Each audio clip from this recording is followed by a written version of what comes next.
March 19th, 2021 edition of Colorado Inside Out. I'm your host, Dominic Dezzutti. Thank you so much for joining us. Let's get right to it. The Office of the State Auditor expressed serious concerns this week with the Colorado Department of Labor and Employment.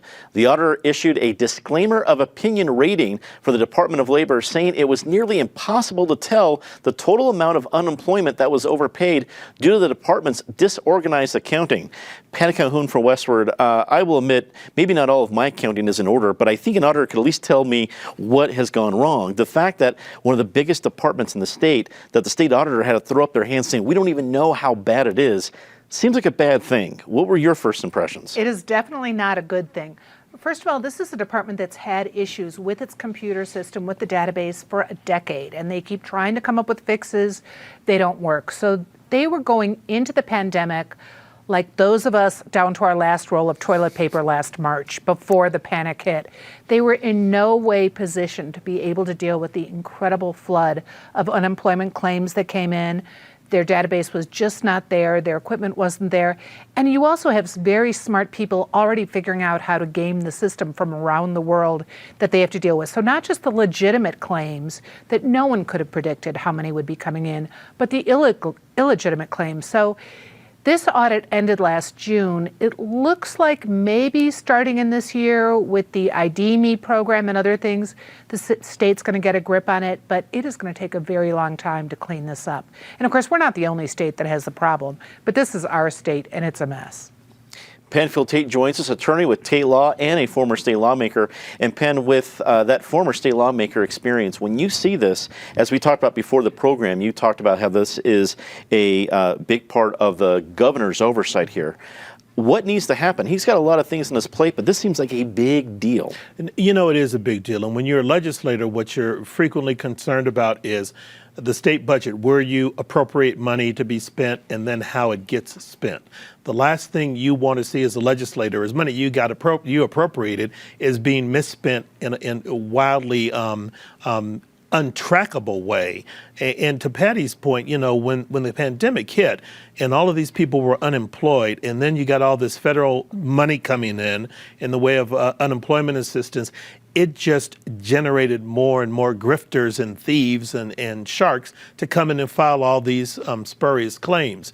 And so for a department that was already overwhelmed to then have that, you know, by a magnitude of 10 because of the circumstances, it was just more than they could handle. What the governor probably is going to have to do is commission a special panel and put some additional bodies together to send to the Department of Labor and Employment and help deal with this issue.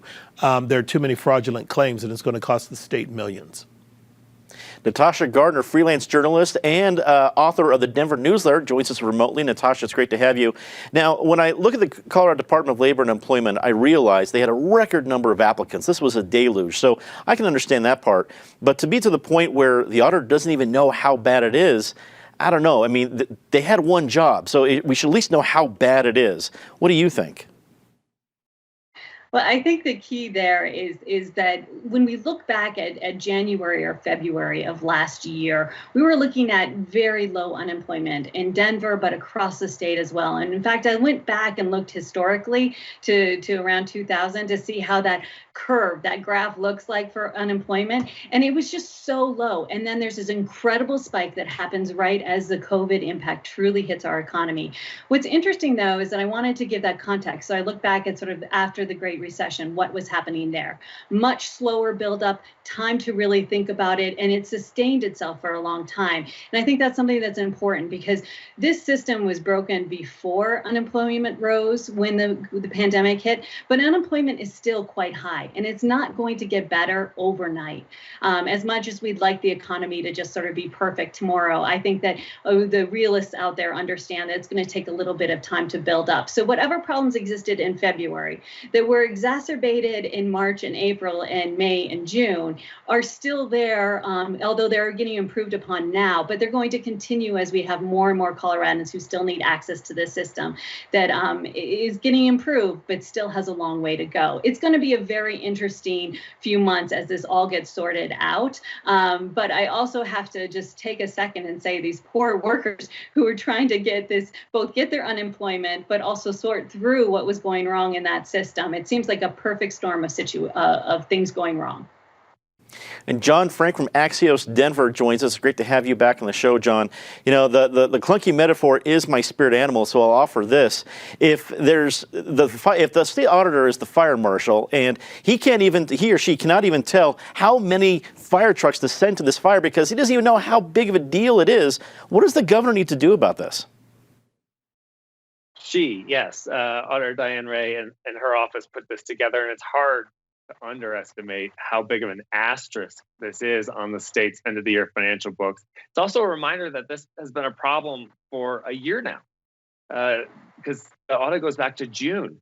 For the governor, it's a multifaceted problem. First, he's the tech governor. He's the tech, entrepreneur, and he put in place a new computer system to make this work better. And the old system and the new system are having problems.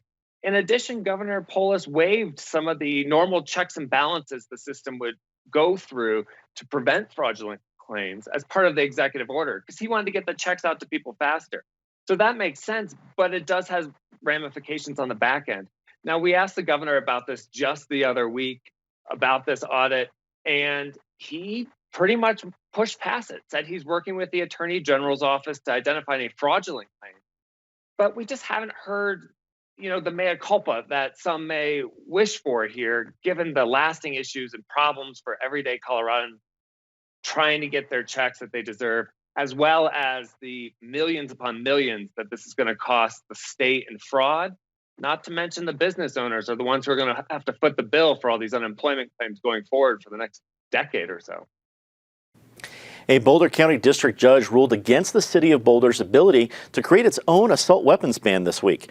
Judge Andrew Hartman ruled that only state and federal governments can pass laws prohibiting assault weapons. Penn, you are our esteemed attorney at the table this week. What do we need to know about this legal opinion? You need to know that this is the beginning, not the end.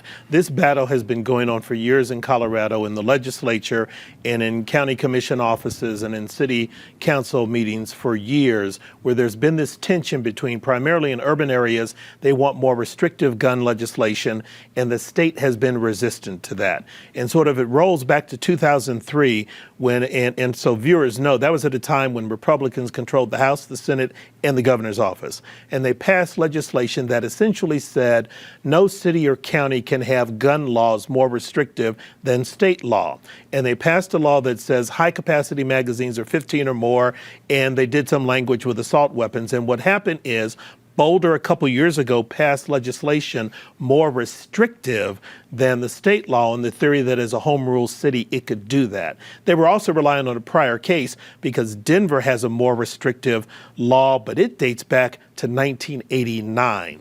And when the Supreme Court upheld the Denver law, it did it in a very odd way. Number one of the justices had to recuse, and then it was a tie vote, which let the lower court ruling stand, basically saying since Denver's law preceded state law, it was allowed to be in place. We don't have that here. Boulder's law came after the state law, but what I suspect will happen is because Boulder's a home rule city, this is going to be appealed up to the Colorado Supreme Court, and the Supreme Court is going to have to determine whether this sort of legislation about guns and gun rights and capacity is a matter of state import, where the legislature can act to supersede and override any local legislation. Natasha, do you see the city of Boulder appealing this and, like Penn talked about, extending this for quite a while?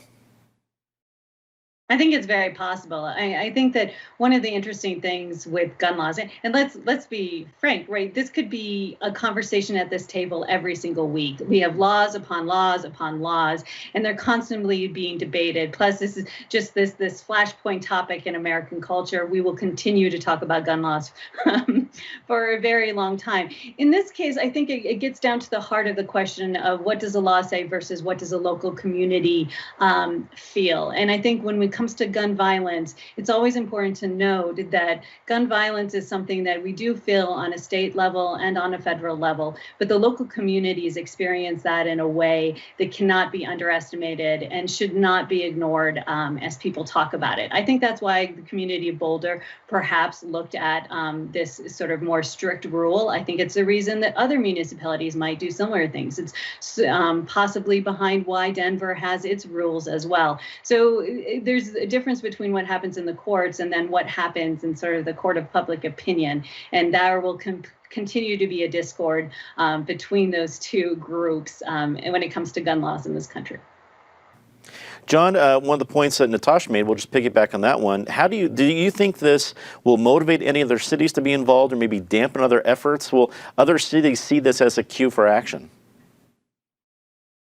Well, per what Penfield said, it could be a double-edged sword. I mean, the issue of state import is the legal question that will have to get taken up here.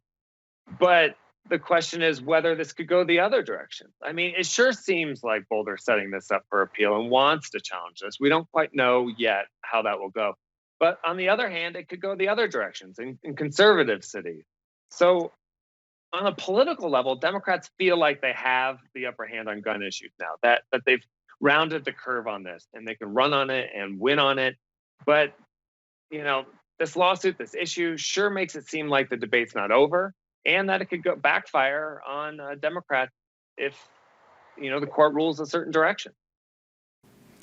Patty, gun laws, like Natasha mentioned, they make headlines in Colorado for years. So Natasha's right, we could talk about them every week here. What do you think is unique about this situation from Boulder? That it made John Caldera happy, which is why Boulder cannot let it stand. So of course they're going to appeal this, both because Boulder most residents feel very strongly about guns, and the home rule city issue is important too. So Boulder will appeal it, and they might wind up with some unusual support because of the home rule issue. In the legislature, we've already seen a couple of the Rocky Mountain gun owners promoted bills go down. So the only ones left are really the ones that would be more restrictive about guns. But we will see this go through and be fought for a long, long time. The state legislature is in the process of allocating $1 million toward the installation of a 6-foot-tall wrought iron fence around the Capitol as part of security upgrades for the building. Supporters say this is a justified response to the damage incurred during protests last summer. Meanwhile, a bipartisan group of former lawmakers and governors have started a campaign against the idea. Natasha, it is difficult these days to bring together Democrats and Republicans, but this issue did it. The bipartisan group include a lot of former lawmakers and governors that do not want to see this happen. Do you think that effort will be effective? To fence or not to fence, that is the big question. I lived in Capitol Hill for a long time, but took the bus up to Boulder, so spent almost every day trekking across those Capitol grounds. And so I can't say that I'm unbiased. I'm completely biased by loving them the way that they are. But we talk about this fence, and it should be carefully considered, and there are lots of good arguments on both sides. It's important to also note that this is not just about a fence. This is about general security upgrades to the Capitol area as well, including upgrades to bulletproof windows, some fortified doors, some additional cameras. So it'll be interesting. Sometimes we pick up on one element of a bigger issue, and that seems to be the case here. We're focusing on the fence. So I think as people look at this, they might decide that they like the fence or they don't like the fence, but some of those other things sound like they might be very necessary upgrades for the safety of that building. John, it seems like every season we'll find some sort of issue that really brings together some odd bedfellows, and this seems to be the one where this isn't Democrat versus Republican, this is just a full melee, including folks on both sides. How do you think it's going to flesh out? Well, I began writing about this issue back in October when I worked at the Colorado Sun. And back then, the Polis administration and Democratic lawmakers wouldn't share any details about this. I managed to glean just a little bit here and there from sources and from listening to the tail ends of hour-long meetings that were conducted behind closed doors. But there are $8 million worth of fortifications going into the Capitol. And the fence has certainly become that symbol. The backlash is strong. It was discussed on the Senate floor just this week with Democrats trying to backpedal, saying no fence is coming anytime soon. But Republicans making very clear that this is an issue. And to your point, the political risk is that the fence becomes a symbol. And we had Senator Bob Gardner saying just on the Senate floor that lawmakers will pay a price, not only to separate themselves from constituents, but potentially politically here. So this is going to become an issue, even if Democrats try to downplay it. The true plans have finally come out, and now the Polis administration's on the hot seat once again. Patty, are lawmakers being short-sighted about this being the only way to protect the Capitol building? Yes, but I think what you need to do is divide up what actually is protecting the building and what's protecting the grounds. And the grounds have always been an area not just for Natasha to cut across, but for a lot of free speech events, for just all the times you've seen field trips hanging out there. It's really been kind of the people's place. And you can protect the building in a better way without having to cut off access to the grounds. So I would hope we see some kind of compromise coming. We're already going to have fights over the memorials there. Maybe we should actually think a little more about some of the memorials that go up that are already there that maybe don't have a place there. But we need to protect the building and the people in it. But I think we also need to protect free speech and that location as a gathering place. Penn, you have spent probably more time in that building, around that building, than any of us at this table. What are your thoughts? You know, it's interesting. My priest used to tell me form follows function. When I first got elected to the legislature, we didn't even have metal detectors in the building. It was considered the people's house so people could come and go freely. Then things happened. Columbine happened. September 11th happened. A legislator who had a concealed carry permit misplaced their pistol and the Capitol was locked down. Then we had metal detectors installed. Then there was a big political brouhaha and we pulled them out. Then some more people showed up in the Capitol inside the building brandishing weapons. Then they put the metal detectors back. And the metal detectors have stayed ever since. So I don't know if the fence is the right response or the right form to protect the building and the grounds, but clearly something needs to happen. You need to have your lawmakers who can do their job in a safe and secure manner and environment. I think we all want the building protected. We talked before during some of the protests and rallies that it seemed to me counterintuitive to spray paint the Capitol building when what you were doing was really wanting to make sure the police force and police departments were more responsive. So this is going to be a tough one, but it's going to be interesting to see how it plays out. Aurora Mayor Mike Coffman is suing the city of Aurora over a campaign ordinance that prohibits municipal candidates from receiving campaign funding from other candidates. Mayor Coffman says that while he agrees with the sentiment, he believes provisions were added specifically to silence him. John, this seemed to come out of left field this week, but it seems like a big deal. Is this going to be a big lawsuit, a big issue in Aurora as it moves down the line? This issue's been brewing kind of under the surface for a little while, and it is a big deal. And I love campaign finance law as much as anyone. And this case is going to set some interesting precedents. So what Mayor Coffman is objecting to is not necessarily the donation limits. He says he agrees with those, and those will likely be able to stand. He's objecting to the fact that the rules seem to prohibit him from supporting a candidate for council in a way that he wants to. Now, all these caveats I'm obviously adding here are important because the law here is so convoluted. The real story here is that Mayor Coffman wants to support Dustin Zvonek, for city council. Now, Dustin's a longtime conservative activist here, used to work on Coffman's campaigns. And his election to the council would mean big things. And it's going to be a really fascinating election to watch because of that. Patty, Aurora is becoming a more and more influential city in Colorado. So what's happening there is making bigger news. Is this going to become a big headline across the state for a while? I think so. I mean, it's certainly fun to follow Aurora right now because you see Coffman taking stands that you don't see Hancock, for example, taking. You had Coffman going, homeless Mike over the Christmas holidays when he went out to really see what was going on with the homeless encampments.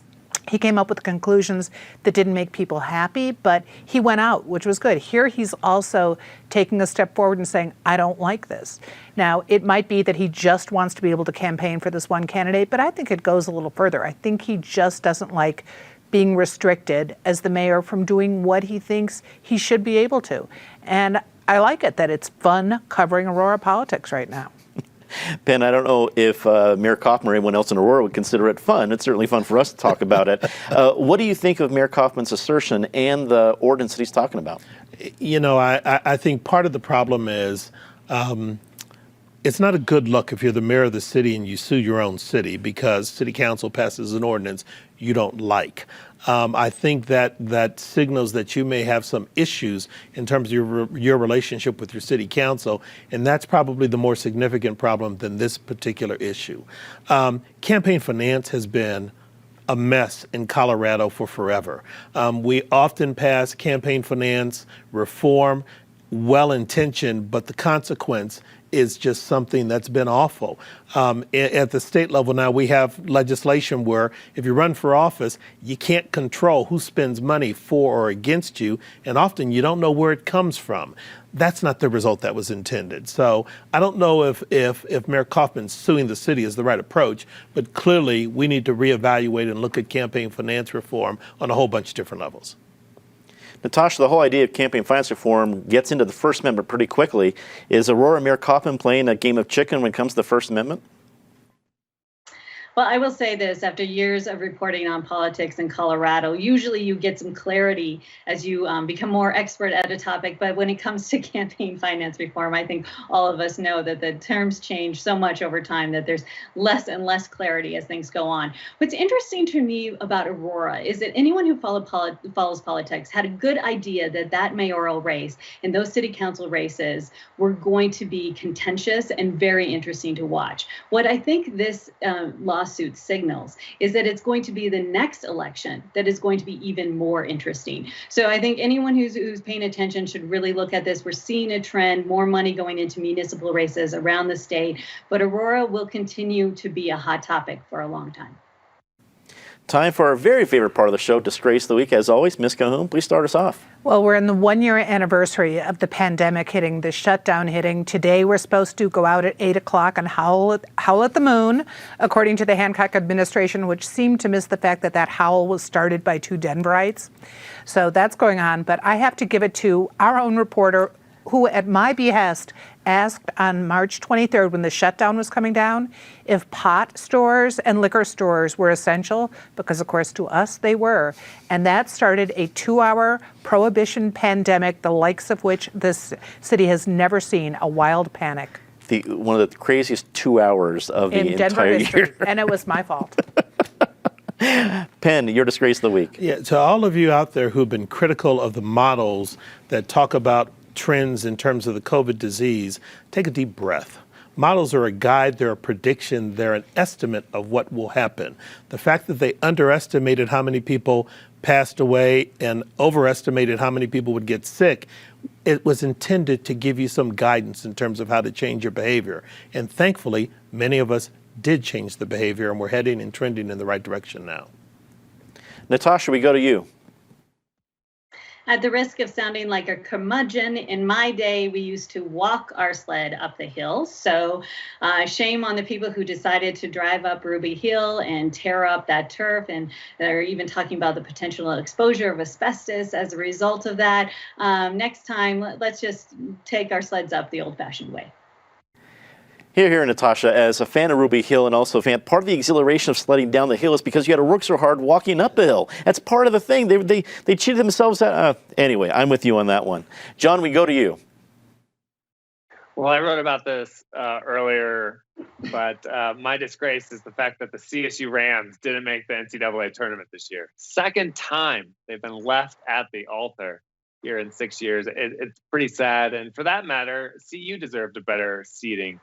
They're going to have a tough game this weekend. Here to that. With both a CSU Ram and a CU Buff in my family, I root for both teams, and they were both not given what they deserved this year. Let's get to say something nice about somebody. Patty? Susan Green, our sometimes colleague at this table, and the rest of the Colorado News Collaborative, which yesterday won the Big Gene Otto Friends of Freedom of Information Award. So congratulations to them and their new venture. Here. Penn?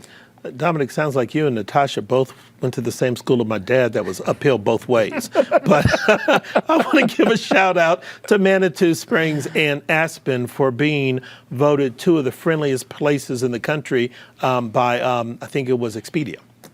Very nice. Natasha, we go to you for your curmudgeon. Say something nice. For all the intrepid reporters who have really carefully been watching Casa Bonita's silence during the pandemic, kudos to Westward for reporting this week that we have some signs of life. I know there are plenty Coloradans and people outside of the state, probably even more so, who are excited to know that there are some indications that they're coming back. The flags for sopapillas are up across the entire metro area. That's good to see. John, we go to you. Well, you can tell what I'll be doing this weekend, because my something nice is the fact that my North Carolina Tar Heels made the NCAA tournament and our rivals Duke didn't.